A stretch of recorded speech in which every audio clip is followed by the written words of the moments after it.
Rashidi, wao. Mambo? Poa. Wewe nani? Za masiku. Salamu. Kwa hiyo na maana unikumbuke au dharau zako? Wewe unaniambia kama wewe ni nani? Mimi ni Adija. Mpenzi wako wa zamani. Mpenzi wangu? Au unikumbuki bado? Ama nitoe nguo. Mimi sasa akili yangu ina mambo mengi sana yani hapa mbona wazi. Fadhali naomba wewe endelea na safari. Mambo mengi ndio mimi ninataka.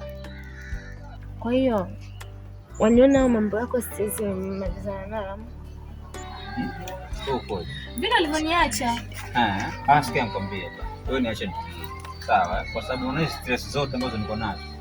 Kama ingekuwa si wewe, sidhani kama ungekuwa kwenye hali kama hii. Kwa hiyo bado una yale ya zamani. Wewe nakwambiaje? Wewe nenda. Rashidi, mbona uko hivyo wewe? Sikizo nataka niweje?